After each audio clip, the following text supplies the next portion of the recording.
దేశంలో రాబోయే 12 సంవత్సరాల్లో పేదరికాన్ని జీరోకి తీసుకురావాలని ఒకవైపు కేంద్ర ప్రభుత్వం, రాబోయే 4 సంవత్సరాల్లో పేదరికం లేని సమాజాన్ని సృష్టించాలని ఆంధ్రప్రదేశ్ ప్రభుత్వం, ఈ విధంగా పేదరికం గురించి గడిచిన 4.5 దశాబ్దాలుగా దేశంలో వచ్చిన ప్రధానులు, రాష్ట్రాల్లో వచ్చిన ముఖ్యమంత్రులు స్టేట్మెంట్లు ఇస్తూనే ఉన్నారు.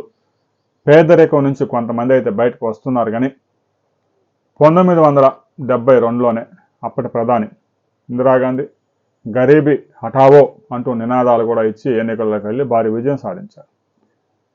నినాదం అయితే బాగుంది, కానీ పేదరికం పారిపో అంటే పారిపోలేదు. ఎందుకంటే దేశంలో ఒక గుజరాత్ మినహా మిగిలిన అన్ని రాష్ట్రాల్లో మద్యం ఏరులై పారుతా ఉంది. ఒక రోజుకి 500 రూపాయలు పనిచేసినాడు 300 రూపాయలు మద్యం షాపుకే పెడతా ఉన్నారు. ఇక 200 రూపాయలతో వాడి సిగరెట్లో, బీడీలో, సుట్లో కొనుక్కొని వాడికి కావాల్సింది తీసుకొని ఇంటికి 100 రూపాయలు కూడా తీసుకుపోయే పరిస్థితి లేదు. ఆ తాగి కిడ్నీలో, లివర్లో పోయిన తర్వాత వాడు పేదరికంలోకే వెళ్తాడు. పేదరికంలో నుంచి బయటికి తీసుకొచ్చి పడేసినా కూడా వాడు ఆ తాగుడు వ్యసనంతో పేదరికంలోకి జారిపోతా ఉన్నాడు. ఈ విషయం అనేక సంస్థలు కూడా స్పష్టం చేశాయి. అయినా ఏ రాష్ట్రం కూడా పేదరికాన్ని నిర్మూలించేందుకు మద్యపానాన్ని మాత్రం ఆఫ్ చేయడం లేదు. ఎన్నికల హామీల్లో భాగంగా ఆ బీహార్లో మహాత్మా గాంధీ పుట్టాడని గుజరాత్లో మద్యపానాన్ని నిషేధించారు. కానీ భారతదేశంలో ఏ రాష్ట్రం కూడా ప్రస్తుతానికి మేము మద్యపానాన్ని నిషేధిస్తాము అని చెప్పే దమ్ము, ధైర్యం లేదు. ఇక ఒకవైపు మద్యపానంతో పాటు అకస్మాత్తుగా వచ్చిపడే అనారోగ్యాలు, ప్రమాదాలు, రోడ్డు ప్రమాదాలు, విపత్తులు, వరదలు, కరువు లాంటివి, పిడుగులు లాంటివి, ఇలాంటివి అనుకోని జరిగినప్పుడు కూడా కొన్ని కుటుంబాలు పేదరికంలోకి జారిపోయే అవకాశం ఉంది. ఇక విద్యారంగంలో ఖర్చులు మనం చూస్తూనే ఉన్నాం. సంవత్సరానికి 1,00,000 నుంచి 2 లక్షలు ఒక విద్యార్థిని చదివించాలంటే ఖర్చు అవుతా ఉంది. ప్రభుత్వ పాఠశాలలో వేస్తే వాడు 8వ తరగతికి వెళ్ళినా కూడా 2వ తరగతి పుస్తకం కూడా చదవలేకపోతా ఉన్నాడు. ఇదే విషయాన్ని అనేక నివేదికలు కూడా స్పష్టం చేశాయి.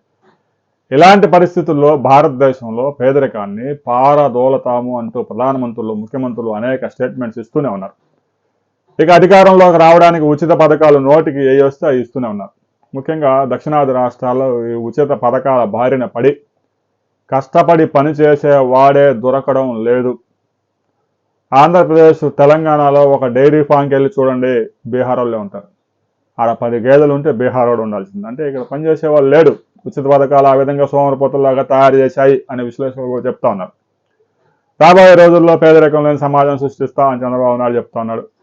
మంచిది, నువ్వు పేదరికం లేని సమాజం సృష్టించాల్సిందే, దాన్ని ఎవరు కాదన్నారు, సృష్టించు. అయితే అనేక రంగాల్లో పనిచేయడానికి ఒక్కడు కూడా ముందుకు రావడం లేదు. ఆయా రంగాల్లో యంత్రాలన్నా కూడా అందుబాటులో రావడం లేదు. పాలు తీయాలంటే బీహార్ రోడ్డు పాలు పితికితేనే డైరీలో నుంచి పాలు బయటకు వస్తూ ఉన్నాయి, డైరీ ఫామ్స్లో నుంచి. 2 గేదెలు కూడా పాలు తీసే వాళ్ళు మనుషులు కరువు అయిపోతా ఉన్నారు. ఇలాంటి పరిస్థితుల్లో నువ్వు పేదరికం లేని సమాజం సృష్టించడం మంచిది. చైనా ఈ విషయంలో ఒక ముందు చూపుతో ఒక మంచి నిర్ణయం తీసుకుంది. భారతదేశంలో ఎలాగైతే 10th క్లాస్ ఉందో, 10th క్లాసులో పాస్ అయిన తర్వాత ఇంటర్మీడియట్, డిగ్రీలు, బీటెక్లు అవి చదువుతారు. ఉద్యోగం వచ్చిద్దా రాదా అనే విషయం తర్వాత. దాదాపుగా 10th క్లాసులో భారతదేశంలో సగటును చూసుకుంటే 92% మందిని పాస్ చేస్తారు. 10th పాస్ అయితే ఏదో ఒకటి చేసుకుంటాడు వాడు చదువుకొని అని చెప్పేసి సర్టిఫికేట్ వచ్చేది ఫస్ట్ అదే కాబట్టి. చైనాలో అలాంటి పరిస్థితి లేదు. 50% మందిని అక్కడే కట్ చేస్తారు.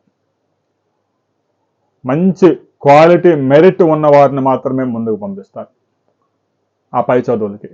మిగతా వారు మొత్తాన్ని ఇక్కడే కట్ చేసి ఎవరికి ఏ రంగంలో ఆసక్తి ఉందో ఆ రంగంలో ట్రైనింగ్ ఇవ్వడంతో పాటు వారికి ఆ పని నేర్పిస్తారు. ప్రతివాడు చదువుకొని బటన్లు నొక్కే ఉద్యోగం అంటే సాధ్యం కాదు. సమాజంలో రకరకాల పనులు ఉంటాయి. చదువుకున్న తర్వాత వాడికి అహం వచ్చింది, నేను బీటెక్ చదివాను, నేను రోడ్డు ఓడవాలా అంటాడు. క్వాలిటీగా చదువుకుంటే సంవత్సరానికి 3 కోట్ల ప్యాకేజీ అంట. మనం ఈరోజు పత్రికల్లో చూస్తూ ఉన్నాం. ఉద్యోగాలు వస్తాయి. ఉద్యోగాలు 10%, చదివేది మిగతా 90% మంది. ప్రతి గ్రామంలో 4 క్రికెట్ టీములు తయారయ్యాయి. అంటే 4 క్రికెట్ టీమ్స్ ఇటు అటు. ఎక్కడ ఖాళీ ఉంటే అక్కడ క్రికెట్. బీటెక్ క్రికెట్ టీమ్స్ అవన్నీ మామూలు ఆషామాషి క్రికెట్ టీమ్స్ కాదు. ఉద్యోగాలు లేవు, చిన్న చిన్న ఉద్యోగాలు చేయరు. బీటెక్ చదువుకున్నవాడు డిగ్రీ చదివినోడు 14,000 13,000 పనిచేస్తా ఉంటే కొన్ని పనులు పిలిస్తే గంట అరగంట 30 గంటలు అయ్యే పనులు కూడా 1200 అడుగుతా ఉన్నారు. అంటే పని చేసేవాడికి విలువ ఉంది, చదువుకున్నవాడిని ఎవడు దేగడం లేదు. మరి చదువుకున్నాడు ఈ పని చేస్తాడా? చెయ్యడు. అందుకే చైనా ప్రభుత్వం 10th క్లాస్ బేస్లోనే సగం మందిని ఆపేస్తూ ఉంది. మెరిట్ ఉన్నవారినే ముందుకు పంపిస్తూ ఉంది. దీనివల్ల ఏదైతే ఉత్పత్తి రంగంలో 1 నెల 2 నెలలు ట్రైనింగ్ ఇస్తే ఉత్పత్తి రంగంలో పని చేసుకోవడానికి రోజుకి 800 1000 1200 సంపాదించుకోవడానికి అవకాశం ఉంటుందో ఆ రంగానికి కూడా మ్యాన్ పవర్ అందిస్తూ ఉంది. వారికి ఉపాధి కూడా కల్పిస్తూ ఉంది. 10th క్లాస్ ఏదో ఒక విధంగా పాస్ చేసి ఇంటర్మీడియట్ చూసి రాసి డిగ్రీ పాస్ అయ్యి వాడు ఏం దేశాన్ని ఉద్ధరిస్తాడు?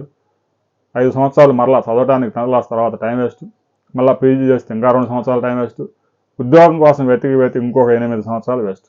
ఈ విధంగా జీవితం సర్వనాశనం 15 సంవత్సరాల సంఖ్యనాకి పోతా ఉంది. చైనా వాడు ఫార్ములా కరెక్ట్. అమెరికాలో ప్రపంచం అగ్రదేశం ఉగ్రదేశం అని మనం అంతా చెప్పుకుంటా ఉన్నాం. అమెరికాలో కూడా పేదరికం ఉంది. కొన్ని నగరాల్లో ఇప్పటికీ బజార్లో టెంట్లు వేసుకొని అక్కడ అమెరికా ప్రభుత్వం ఇచ్చే నేషనల్ సెక్యూరిటీ స్కీమ్ ద్వారా వచ్చే నెలకి $3,000 కుటుంబాలు బతుకుతా ఉన్నాయి. మరి అంత అగ్రరాజ్యంలో పేదరికం ఎందుకుంది అని ఒక్కడన్నా ప్రశ్నించుకోవడం లేదు. అంటే భారతదేశంలో పేదరికం ఉండాలని కోరుకోవడం లేదు. ప్రతి పనికి మ్యాన్ పవర్ని తయారు చేయండి. వృత్తికి గౌరవాన్ని కల్పించండి. మెరిట్ ఉన్న స్టూడెంట్ని ప్రోత్సహించండి.